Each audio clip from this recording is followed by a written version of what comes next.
بندوں کی ضرورت کو پورے کرنے کے بجائے تم تو اپنی تجوریاں بھرتے رہے، تم تو اپنی جیبیں ہی بھرتے رہے، اور بڑا احسان کر دیا اس امیر اور سیٹھ نے، بڑا احسان کر دیا تو بھائی ایک زوردار عمرہ کر دیا، عمرے پہ عمرہ، پھر اس پر عمرہ، پھر اس پر عمرہ، پھر اس پر عمرہ،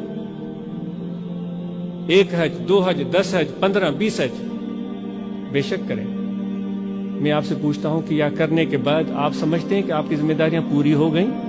10 عمروں کے بعد، 5 حجوں کے بعد، نماز، عبادت، الحمدللہ اللہ سب کو نصیب کرے۔ کیا اے امیر لوگوں آپ کی ذمہ داریاں پوری ہو گئیں؟ ایک سادہ سا سوال ہے، آپ خود ہی سوچیں اور خود ہی اپنے آپ کو بتائیں۔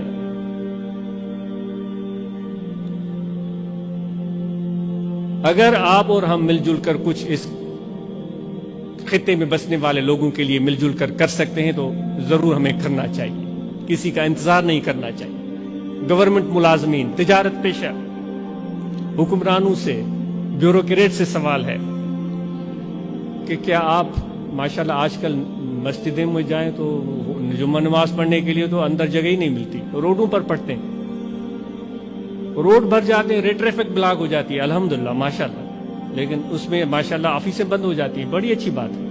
میں آپ سے چھوٹی سی یہ بات پوچھتا ہوں، گورنمنٹ ملازموں سے، پرائیویٹ ملازموں سے، بیوروکریٹ حضرات سے، حکمرانوں سے، الحمدللہ نماز تو آپ نے پڑھی، اللہ تعالیٰ مجھے بھی توفیق دے اور ہماری نماز قبول فرمائے۔ عمرے بھی آپ کرتے ہیں، الحمدللہ اللہ تعالیٰ نصیب کرے اور وہ زیارت ہماری قبول فرمائے۔ میں آپ سے پوچھتا ہوں، کیا آپ ٹائم پر آفس پہنچتے ہیں؟ جو ضرورت مند لوگ باہر کھڑے ہوتے ہیں، جن کی جیب سے ٹیکس کٹ کر آپ کو تنخواہ ملتی ہے، ان کے کام آپ وقت پر کرتے ہیں؟ کیا ان سے آپ بلا جواز پیسے تو نہیں بٹورتے؟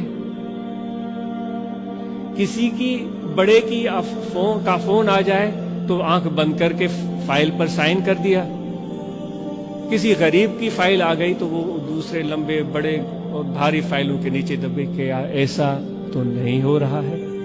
میں آپ سے پوچھتا ہوں، کیا ایسا ہو رہا ہے؟ کیا ایسا ہو رہا ہے واقعی سچ میں؟ تو پھر بتائیں یہ صحیح ہے؟ یہ صحیح ہے؟ اگر صحیح ہے تو پھر ہماری حالت آج کل ایسی کیوں ہے؟ کسی کا کام نہیں ہو رہا، ہر کوئی چیخ رہا ہے۔ خدا کے لیے غفلت کی نیند سے بیدار ہو جائیں ہم سب۔ حج پر جائیں لیکن پہلے اپنے آفس کے کام مکمل کر کے پھر جائیں، ضرورت مند لوگوں کے کام کر کے پھر جائیں۔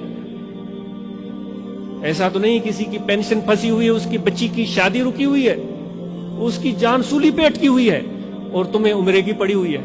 کس منہ سے جاؤ گے حضور علیہ الصلوۃ والسلام کی بارگاہ میں کہ ایک غریب کی زندگی کو عذاب میں ڈال کر، ایک حضور کے امتی کی زندگی کو عذاب میں ڈال کر تم عمرے پر چلے ہو، تمہارے ایک سائن کی وجہ سے اس بیچارے کے پیسے اٹکے ہوئے۔